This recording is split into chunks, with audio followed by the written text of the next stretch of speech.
¿Has oído hablar alguna vez de un rey que tenía una sabiduría inmensa, pero que su deseo por 1000 mujeres fue lo que lo llevó a su perdición? Pues te cuento mi historia. Siempre he creído que mi historia fue escrita mucho antes de que naciera.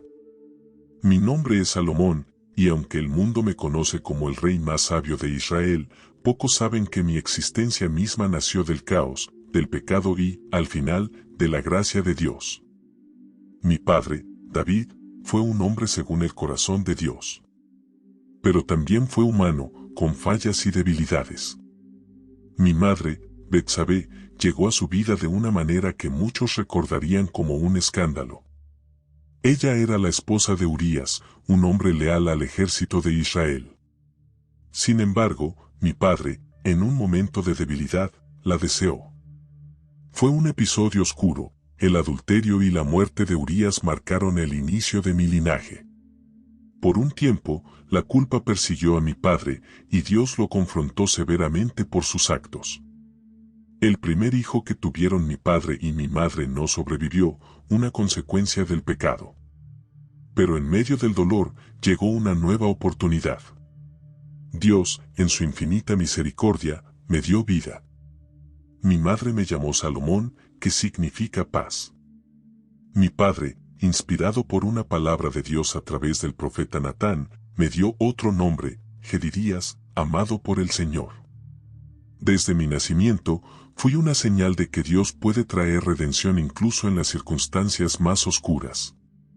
Mi niñez transcurrió en medio de la corte real, rodeado de los múltiples desafíos que venían con ser hijo de un rey poderoso. Pero yo no era el único. Mi padre tenía muchos hijos, y algunos de ellos eran mayores y más ambiciosos. Sabía que el camino al trono no sería fácil, especialmente porque no era el favorito para suceder a mi padre. Sin embargo, mi vida tomó un giro inesperado cuando mi padre, en sus últimos años, dejó claro que yo sería el próximo rey. No era el más fuerte ni el más experimentado, pero había algo que mi padre veía en mí. Y aunque la competencia y los conflictos familiares estaban a punto de estallar, esa decisión marcó el inicio de mi camino hacia el trono. Y así, con mi nombre ligado a la paz, fui elegido para liderar un reino que estaba por enfrentar pruebas que solo Dios podría prever. Pero la historia apenas comienza. A medida que mi destino se revelaba, me di cuenta de que ser rey no se trataba solo de gobernar, sino de aprender a escuchar la voz de Dios en cada decisión. La elección de mi padre de nombrarme su sucesor no fue recibida con alegría por todos. Como podrás imaginar, en un reino como el nuestro, el poder es un tesoro codiciado, y no faltaron quienes quisieron arrebatármelo antes de que siquiera pudiera sentarme en el trono. Mi hermano mayor, Adonías, era un hombre fuerte, carismático y ambicioso. Según las leyes de aquel tiempo, muchos habrían asumido que él sería el próximo rey. Después de todo, era hijo de la misma sangre real y tenía la ventaja de la edad. Pero Adonías no se limitó a esperar, su ambición lo llevó a actuar. Con astucia y determinación, se proclamó rey en un movimiento calculado, ganando el apoyo de algunos hombres influyentes, como Joab, el comandante del ejército, y Abiatar, el sacerdote. Mientras tanto, yo permanecía en la sombra, ajeno a los planes de mi hermano, hasta que un aliado inesperado se alzó a mi favor.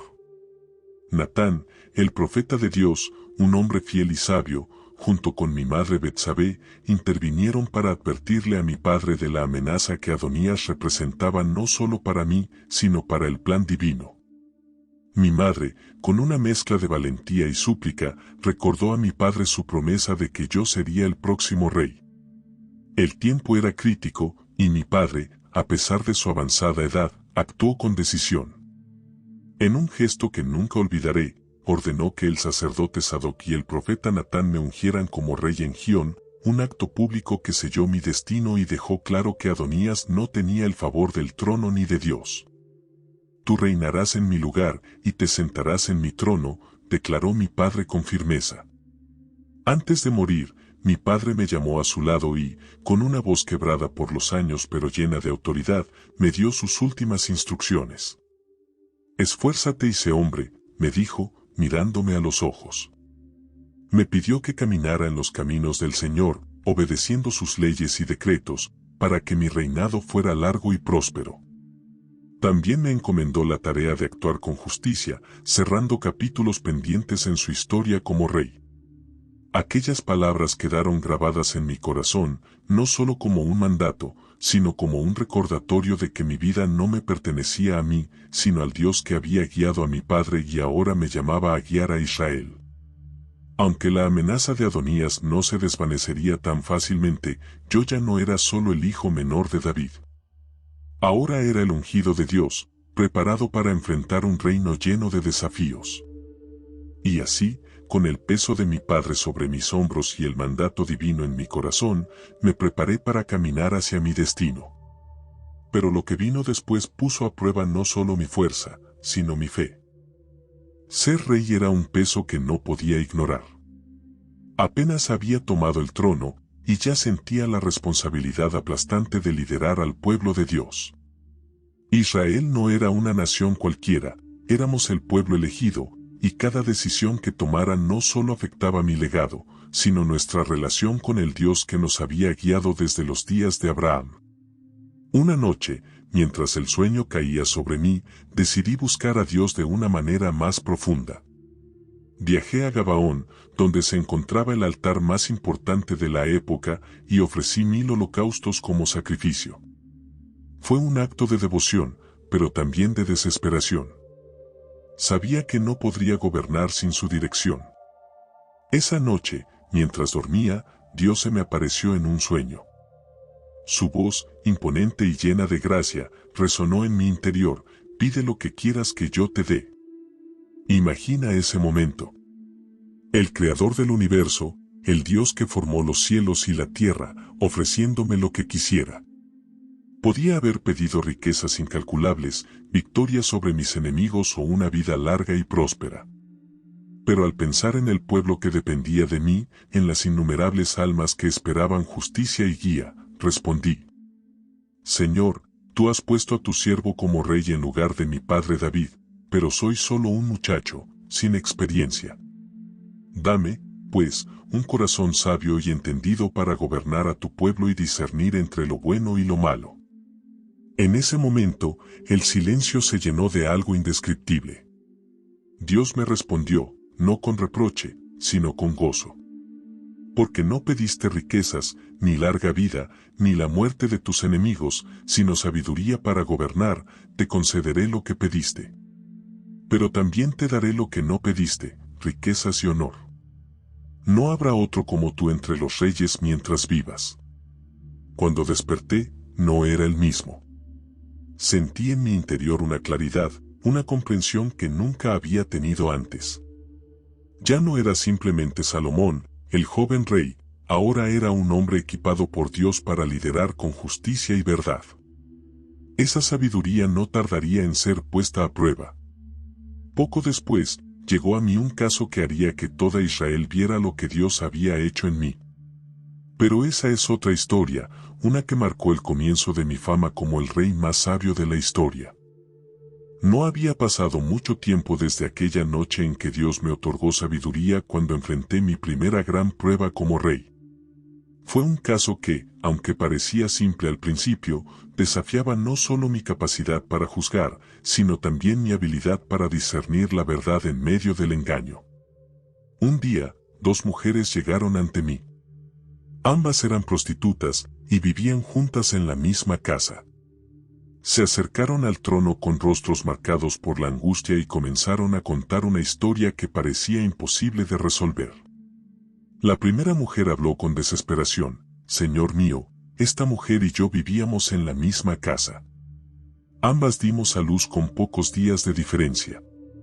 Una noche, el hijo de esta mujer murió porque ella se acostó sobre él.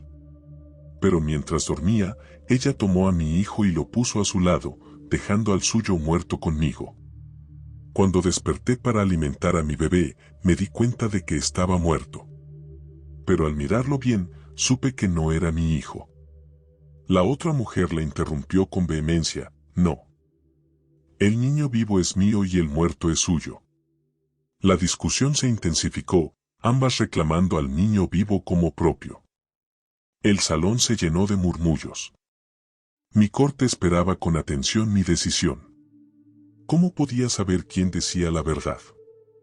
No había testigos, y la evidencia parecía estar enredada en la palabra de una contra la otra. Fue entonces cuando la sabiduría que Dios me había dado se manifestó. Ordené a uno de mis guardias, trae una espada. Mi orden causó asombro, pero continué con firmeza, partan al niño vivo en dos, y den una mitad a cada mujer. El impacto de mis palabras fue inmediato. Una de las mujeres, desesperada, gritó, no, mi señor. Por favor, no lo mates. Entréguenle el niño a ella. La otra, en cambio, respondió con frialdad, que no sea ni mío ni suyo. Partan al niño. En ese instante, todo quedó claro. Señalé a la mujer que imploró por la vida del niño y declaré, esta es la madre verdadera. Entréguenle al niño. El silencio en la sala fue sustituido por murmullos de admiración. La noticia de este juicio se extendió rápidamente por todo Israel. La gente decía, el rey tiene la sabiduría de Dios para hacer justicia. Aquel juicio no solo resolvió un conflicto, sino que también estableció mi reputación como un rey que podía ver más allá de las apariencias, discernir el corazón humano y actuar con justicia. Para mí, no fue solo un acto de sabiduría, fue una confirmación de que el don que Dios me había dado era real y necesario para liderar a su pueblo. Y así, mientras la fama de mi sabiduría crecía, también lo hacía la responsabilidad de usarla correctamente.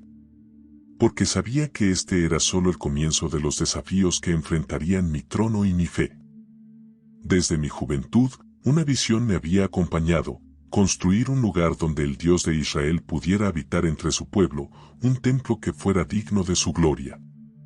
Esta no era solo una idea mía, sino un sueño que mi padre, David, también había tenido. Sin embargo, aunque él deseaba edificarlo, Dios le dijo que no sería su tarea, sino la mía. Tu hijo, a quien pondré en tu trono, edificará una casa para mi nombre, había declarado el Señor a mi padre. Ahora, como rey, era mi responsabilidad cumplir con esa promesa. Y más que una obligación, lo veía como un privilegio, una oportunidad de consagrar mi reinado a Dios y unificar al pueblo en torno a su presencia. El proyecto comenzó con una preparación meticulosa. Israel no era una nación rica en cedros, metales preciosos ni habilidades arquitectónicas avanzadas, así que hice alianzas con los reyes vecinos. Mi acuerdo con Hiram, rey de Tiro, fue clave. Él proveyó los mejores cedros del Líbano y artesanos expertos que trabajaron junto con los hombres de Israel. Fue un esfuerzo conjunto, un símbolo de cómo Dios bendecía nuestras alianzas. Durante 7 años, el trabajo no se detuvo. Miles de obreros tallaron piedra y madera, esculpieron detalles intrincados y revestieron las paredes interiores con oro puro. Cada espacio del templo fue diseñado con un propósito, reflejar la santidad de Dios. Desde el lugar santísimo, donde reposaría el arca de la alianza, hasta los patios exteriores, todo fue hecho para que el pueblo recordara quién era el verdadero rey de Israel. Finalmente, llegó el día de la dedicación. Jamás olvidaré cómo el pueblo se reunió alrededor del templo recién terminado, sus rostros llenos de asombro y expectación. Oré al Señor, pidiendo que sus ojos estuvieran siempre sobre esa casa, que su presencia habitara en ella y que escuchara las oraciones de su pueblo desde aquel lugar. En respuesta, el cielo se llenó de su gloria. Una nube densa descendió sobre el templo, y todos supimos que Dios estaba allí. Los sacerdotes no pudieron continuar ministrando porque la gloria del Señor llenaba cada rincón. Fue un momento tan poderoso que el pueblo cayó de rodillas, alabando al Señor y diciendo, porque Él es bueno, y su misericordia es para siempre. Ese día marcó no solo el punto más alto de mi reinado, sino también el cumplimiento de una promesa divina. El templo no era solo un edificio, era un recordatorio constante de que Dios estaba con nosotros, de que su presencia era nuestra mayor riqueza. Sin embargo, también entendí que un templo, por magnífico que fuera, no podía contener al Dios de los cielos y la tierra. Por eso, oré: Señor, si alguna vez tu pueblo peca y clama a ti desde este lugar, escúchalos y perdónalos. El templo se convirtió en el corazón espiritual de Israel, un lugar de encuentro entre el cielo y la tierra. Pero mientras las paredes doradas brillaban y las multitudes alababan, no podía ignorar que mi verdadera tarea era mantener mi corazón alineado con el Dios que había permitido todo esto. ¿Podría hacerlo? Solo el tiempo lo diría. Cuando me senté en el trono de Israel, heredé un reino en paz, gracias a las victorias de mi padre, David. Pero sabía que mi misión iba más allá de preservar esa paz. Quería convertir a Israel en una nación que reflejara la grandeza del Dios que nos había escogido. Israel estaba estratégicamente situada entre grandes potencias como Egipto y Mesopotamia. Aproveché esta posición para establecer rutas comerciales que conectaran el Mediterráneo con el Mar Rojo y más allá. No solo comerciábamos con nuestras tierras vecinas, sino que nuestros barcos, construidos en colaboración con el rey Hiram de Tiro, navegaron hasta Ofir, trayendo oro, piedras preciosas y maderas exóticas. Cada transacción enriquecía a nuestra nación y a nuestra gente. La sabiduría que Dios me había dado no solo era para juzgar asuntos internos, también me permitió forjar alianzas estratégicas. Mi matrimonio con la hija del faraón de Egipto fue más que una unión familiar, consolidó una alianza política que trajo estabilidad y beneficios económicos. Asimismo, los tratados comerciales con reinos vecinos nos convirtieron en un eje cultural y económico en la región. Pero no solo acumulamos riquezas. También traje a Israel la influencia de otras culturas, recopilando conocimientos de todas partes del mundo conocido. Hombres sabios y artesanos de diversos reinos se unieron a nuestra corte, contribuyendo a nuestra arquitectura, artes y ciencias. Bajo mi reinado, Jerusalén se transformó. El templo y mi propio palacio, construidos con materiales traídos de tierras lejanas, se convirtieron en símbolos de nuestra prosperidad. Las ciudades se expandieron, se construyeron fortalezas y mejoramos la infraestructura para facilitar el comercio. Los frutos de nuestra tierra, desde trigo hasta aceite de oliva, eran codiciados en las cortes extranjeras.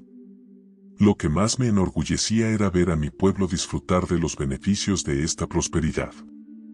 Las escrituras mismas testifican que, durante mi reinado, cada hombre vivía seguro bajo su propia parra y su higuera. Fue un tiempo de abundancia y paz como Israel nunca había conocido antes. Sin embargo, el reconocimiento de nuestra grandeza no se limitó a nuestras fronteras. Mi nombre comenzó a resonar en tierras lejanas, atrayendo a gobernantes como la reina de Sabá, quien vino con caravanas cargadas de regalos para comprobar si los rumores sobre mi sabiduría y la gloria de Israel eran ciertos.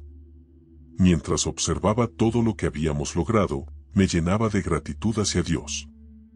Pero también sabía que la abundancia trae consigo un peligro, la tentación de olvidar quién es la fuente de toda bendición. Mi desafío no era solo gobernar sabiamente, sino mantener a mi pueblo, y a mí mismo, enfocados en el Dios que nos había dado todo. Y aunque Israel florecía como nunca antes, las decisiones que tomaría en los años venideros pondrían en peligro todo lo que habíamos construido. La verdadera prueba aún estaba por venir. En un reino tan vasto como el nuestro, la política y las alianzas eran esenciales para mantener la paz y prosperidad. Desde el principio de mi reinado, entendí que, para asegurarme de que Israel se mantuviera fuerte y respetado en la región, debía rodearme de aliados poderosos. Pero esos lazos no siempre se formaban con tratados y acuerdos. En mi caso, una gran parte de mi diplomacia tomó la forma de matrimonios estratégicos.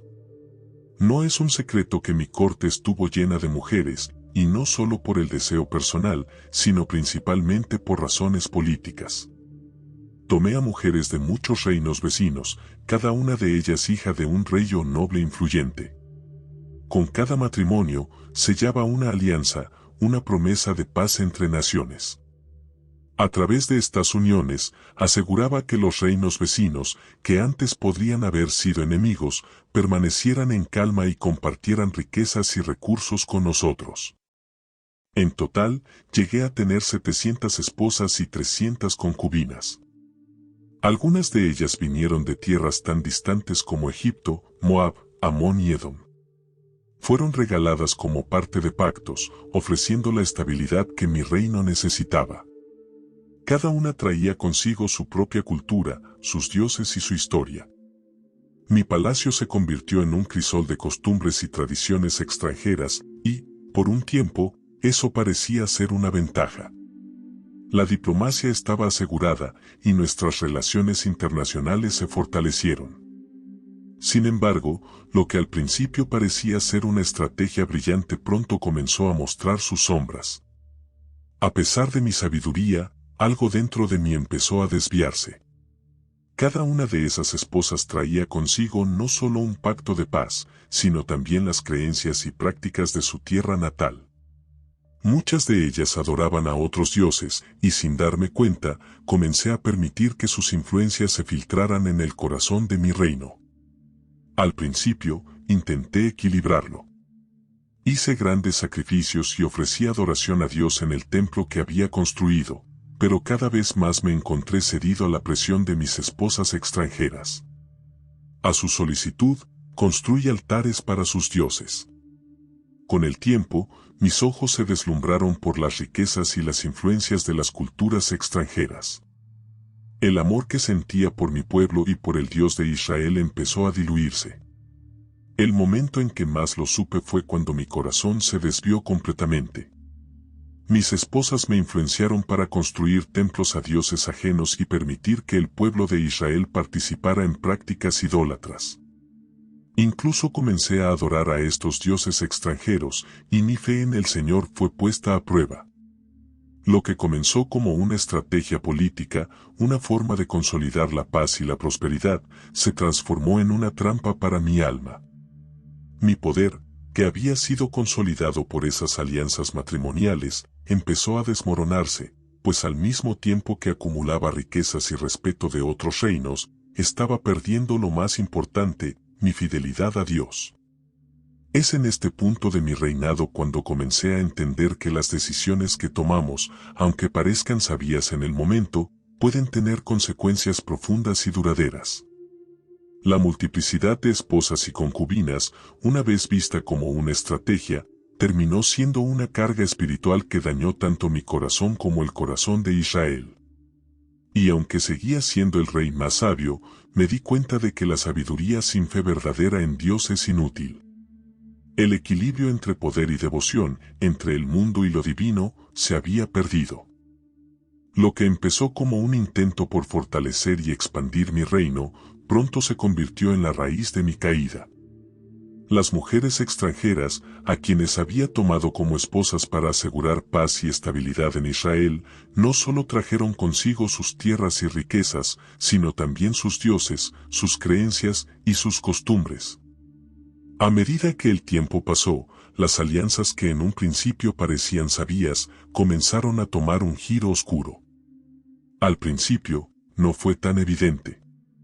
Las primeras esposas extranjeras que tomé venían de naciones poderosas, Egipto, Moab, Amón y Edom. Cada una tenía su propio panteón de dioses, y mientras yo me mantenía firme en mi fe en el Señor, toleraba de alguna manera estas prácticas ajenas. Pensaba que las podía controlar, que Israel seguiría siendo un pueblo dedicado a Dios, mientras que las demás naciones simplemente contribuirían a nuestra prosperidad. Pero algo empezó a cambiar en mí. Al principio, construí pequeños altares para sus dioses, no como un acto de adoración, sino para mantener la paz. Pensaba que no haría daño, que era un simple gesto diplomático. Pero esas pequeñas concesiones fueron el principio de mi desobediencia. Mis esposas comenzaron a presionar, insistiendo en que construyera templos más grandes, más elaborados, para sus dioses. Aunque mi corazón aún ardía por el Señor, comencé a ceder. La presión de mantener la paz y complacer a tantas mujeres, cada una con su propia tradición religiosa, se convirtió en algo que no supe cómo manejar. Lo peor vino cuando me encontré personalmente involucrado en el culto a estos dioses. Lo que había comenzado como un acto de concesión política, pronto me llevó a participar activamente en sacrificios a deidades ajenas al Dios de Israel. Mi sabiduría, que antes me había guiado fielmente, ya no me parecía suficiente para resistir esas influencias externas. La idolatría empezó a formar parte de mi vida cotidiana, y aunque no lo reconocía en ese momento, mi corazón se alejaba lentamente del Señor. En ese tiempo, empecé a ver la gravedad de lo que había hecho. Dios, que me había dado tanto, sabiduría, riquezas y un reino próspero, había sido desechado por mi propia mano. Él me había advertido, a través de las escrituras y los profetas, que no debía permitir que las mujeres extranjeras me desviaran de su camino. Pero mi deseo por agradarles, por mantener mi reino y su estabilidad, me cegó ante su mandato. Fue entonces cuando lo vi claramente. Mis esposas, con sus dioses ajenos, no solo habían nublado mi juicio, sino que también habían corrompido la fe de Israel. Yo, el hombre más sabio sobre la tierra, me había apartado de la fuente de mi sabiduría. El pueblo de Israel, que había sido un faro de luz y fidelidad, se vio arrastrado también a la oscuridad de la idolatría. Dios, en su misericordia, me advirtió por medio de profetas, como el de Ahías, quien me pronunció juicio sobre mi reino. El Señor me recordó que, a pesar de mis fallos, Él no olvidaría su pacto con mi padre David. Pero la división del reino se había hecho inevitable. El reino se partiría después de mi muerte, y mi hijo, Roboam, heredaría solo una parte del vasto imperio que había construido. Mirando hacia atrás, me doy cuenta de que la verdadera lección es clara: no fue el oro ni las riquezas lo que me llevó a la caída, sino la idolatría que dejé entrar en mi corazón. Las mujeres extranjeras que habían sido una estrategia política, me llevaron por un camino que me apartó de Dios. Y al final, esa fue mi mayor tragedia. No perdí mi sabiduría ni mi riqueza, pero perdí lo más importante, la fidelidad al Señor que me había dado todo. El pecado nunca comienza de manera grande ni escandalosa. Se disfraza de pequeñas concesiones, de compromisos que parecen inofensivos en el momento. Al principio, las influencias externas en mi vida eran solo pequeñas grietas en mi fidelidad a Dios. No pensé que construir un altar para un dios extranjero o permitir que algunas prácticas ajenas se filtraran en mi corte representara un peligro real. Después de todo, el reino era fuerte, Israel prosperaba, y yo aún era reconocido por mi sabiduría. Pero poco a poco, esas pequeñas grietas se convirtieron en profundas fracturas, y lo que empezó como un simple gesto de conciliación, terminó por romper mi relación con el Dios que me había dado todo. Mi corazón comenzó a alejarse de Él. Las demandas de mis esposas extranjeras para adorar a sus dioses no solo fueron un acto de desobediencia hacia Dios, sino también una traición personal. Yo, que había sido el elegido de Dios para gobernar su pueblo, fui cegado por la codicia de poder y el deseo de agradar a los demás. Mi sabiduría, que había sido mi mayor don, se desvaneció al momento en que me aparté del Señor. Ya no pude discernir la verdad, y mi juicio se nubló. A medida que construía más altares y templos para dioses ajenos, mi relación con Dios comenzó a deteriorarse. Sentí como la presencia del Señor, que antes llenaba mi vida y mi reino, comenzó a alejarse. Las oraciones que antes fluían de mi corazón, llenas de gratitud y alabanza, se volvieron vacías, y la paz que había experimentado en su presencia se desvaneció. En su lugar, comenzó a invadirme una inquietud inexplicable. Sentía que algo importante se estaba perdiendo, pero no lograba verlo claramente. Los profetas comenzaron a advertirme, a decirme que mis acciones no solo afectaban mi relación personal con Dios, sino que también estaban poniendo en peligro al pueblo de Israel. Dios me había dado una nación para que la guiara hacia la fidelidad y la paz, pero ahora mi idolatría se estaba convirtiendo en un veneno que afectaba a toda la nación. El pueblo, que había sido testigo de la gloria de Dios, ahora comenzaba a caer en la misma trampa. La fe del pueblo se veía comprometida, pues sus líderes seguían mi ejemplo. Israel, que una vez había sido un pueblo separado para Dios, ahora se veía arrastrado por la corriente de los dioses extranjeros. Y fue entonces cuando Dios, en su misericordia, me habló a través de un profeta. Ahías, un hombre de Dios, me profetizó que debido a mi infidelidad, el reino sería dividido después de mi muerte. La promesa de un reino eterno para la casa de David comenzaría a desmoronarse, y mi hijo Roboam no heredaría todo lo que yo había construido. Mi reino, tan grande y próspero, se partiría en dos.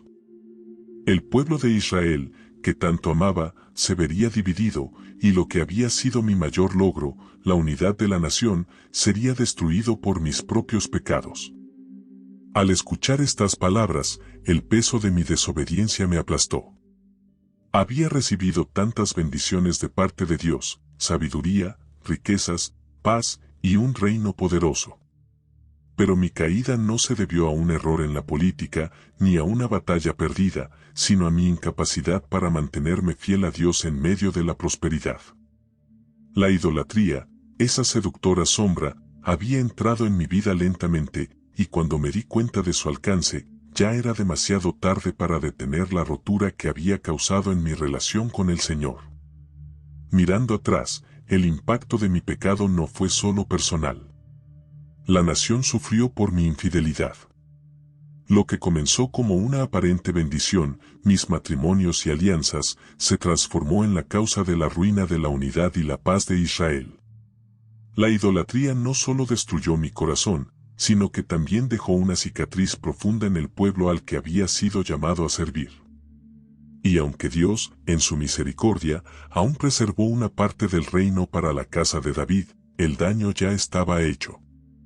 Mi sabiduría, mi poder y mi riqueza no pudieron salvarme de las consecuencias de apartarme de Dios. La revelación de la profecía de la división de mi reino fue un golpe devastador. Nunca imaginé que algo así podría suceder. Había construido un imperio próspero, un reino que parecía invencible, pero los errores de mi corazón y mis decisiones habían sellado su destino. Dios, fiel en su justicia, me había advertido a través del profeta Ahías, y lo que más me dolió fue saber que esta división no solo afectaría a mí, sino a todo Israel. Había fallado, no solo como rey, sino como líder espiritual del pueblo de Dios. Cuando Ahías me habló de la división del reino, lo entendí de inmediato. Mi desobediencia y mi infidelidad a Dios habían traído consecuencias más allá de lo que yo podía haber anticipado. El reino que mi padre, David, había unido con tanto esfuerzo, ahora se desmoronaba por mi pecado. La profecía era clara: tras mi muerte, mi hijo Roboam reinaría solo sobre una parte de lo que había sido un imperio unificado. Las 10 tribus del norte se separarían, formando su propio reino bajo el liderazgo de Jeroboam, un hombre que, aunque inicialmente fue un servidor en mi corte, ahora se convertiría en uno de los principales enemigos de la dinastía de David.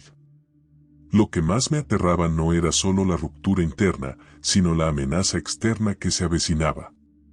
Un reino dividido, sin la fuerza de la unidad, sería vulnerable. Y fue exactamente lo que sucedió. En ese tiempo, Dios permitió que surgieran enemigos externos que pusieran a prueba la resistencia de Israel. Los filisteos, egipcios y otros pueblos enemigos, siempre latentes, comenzaron a ver nuestra debilidad. Aunque aún éramos ricos y poderosos, la cohesión de la nación ya no existía.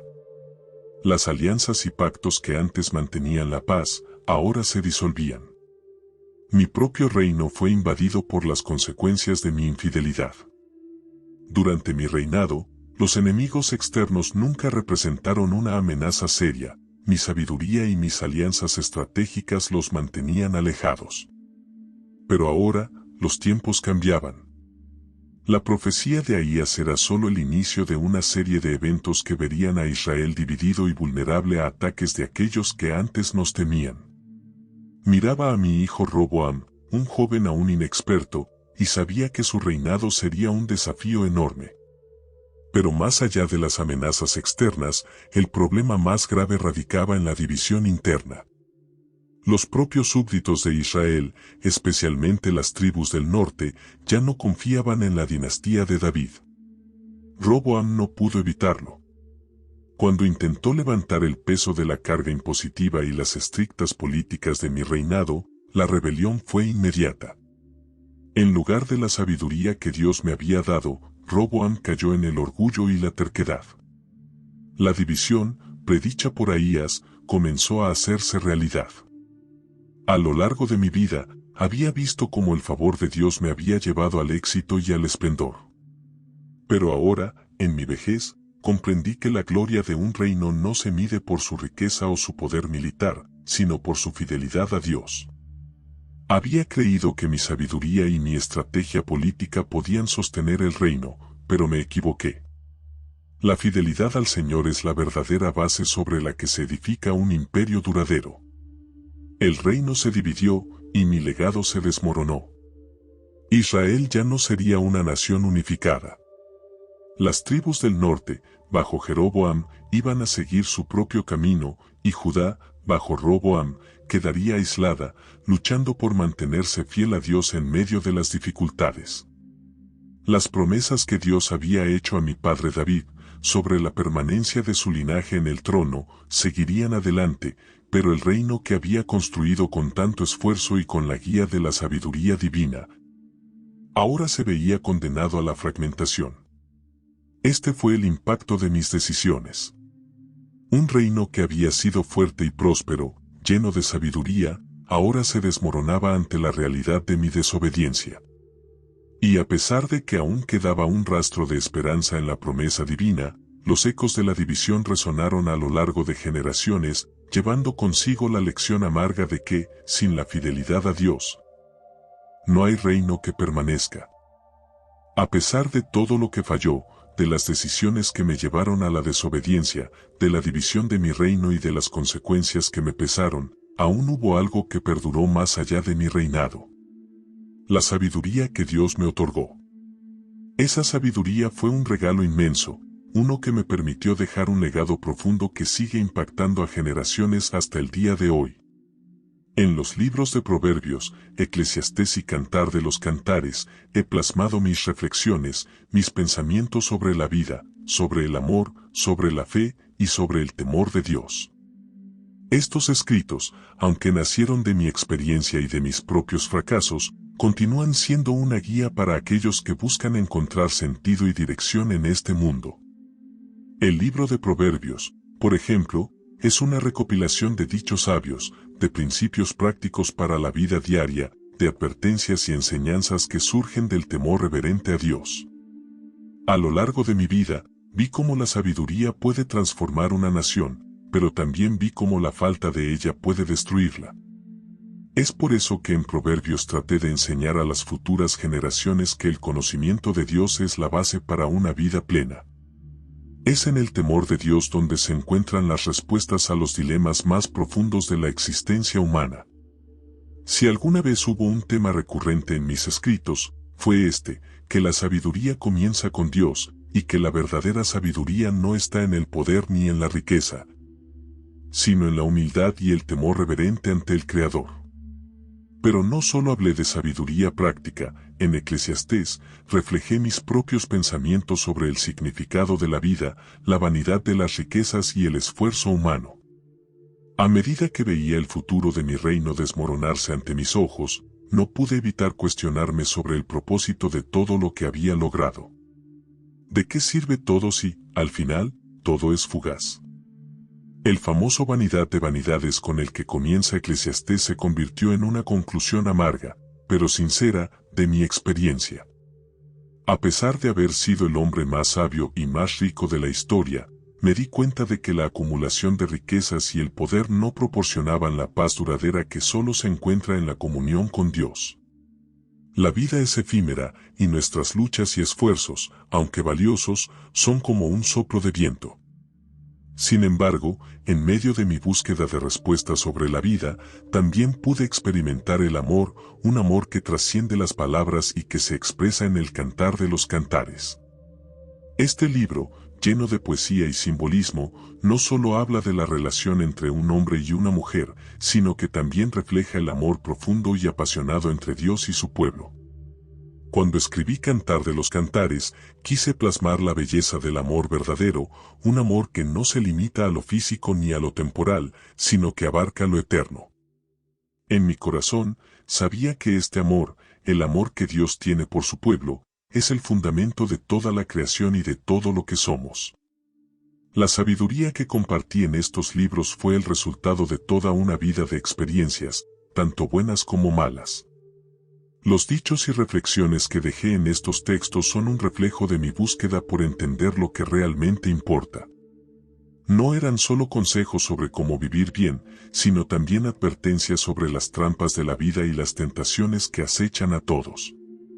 Y aunque mi vida personal no fue un ejemplo perfecto, espero que mis palabras, inspiradas por la sabiduría divina, sirvan como una guía para aquellos que buscan caminar por el camino correcto. Lo que aprendí, y lo que traté de transmitir a través de mis escritos, es que la sabiduría no se trata solo de conocimiento, sino de una relación constante con Dios. Solo a través de él podemos entender la vida, el amor, el dolor y la belleza. Aunque mi reino se dividió y mi reinado terminó en tragedia, mi esperanza es que las enseñanzas que dejé en estos libros sigan siendo una luz para aquellos que buscan comprender el propósito de la vida y la importancia de caminar en obediencia a Dios. Aunque mi corazón fue tentado por el poder, las riquezas y las mujeres extranjeras, la verdadera sabiduría sigue siendo una luz que no se apaga. Mi vida, como rey, comenzó con gran promesa. Fue una época de esplendor, de sabiduría, de prosperidad sin igual. Pero todo lo que comienza, también termina. Mi ocaso fue lento, como un sol que se pone detrás de las montañas, que aún da su luz, pero ya no brilla con la misma intensidad. Mi reino, que una vez fue fuerte y unido, comenzó a desmoronarse poco antes de mi muerte.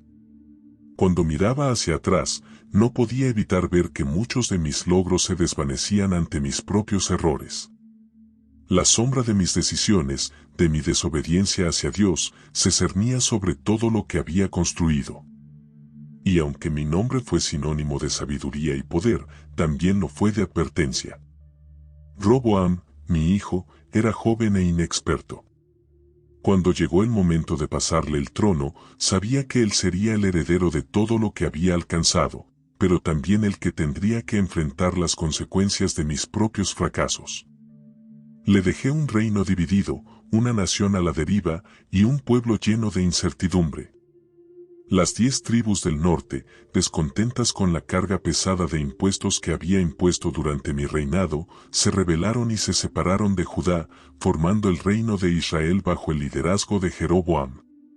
Roboam, al intentar seguir mis pasos y buscar la opinión de mis consejeros más viejos, terminó tomando la decisión equivocada.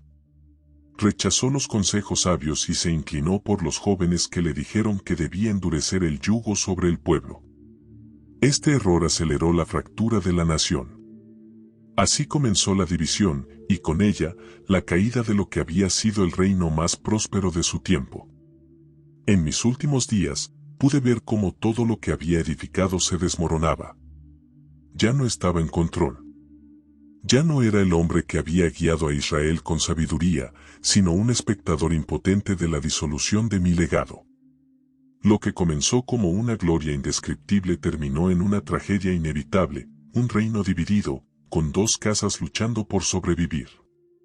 Sin embargo, al mirar mi vida, al final de mis días, hay lecciones que no quiero que se olviden. La sabiduría que me fue dada, la que tanto aprecié y que me permitió edificar un reino de riquezas y paz, también me falló. ¿Por qué? Porque la sabiduría sin obediencia a Dios no es verdadera sabiduría.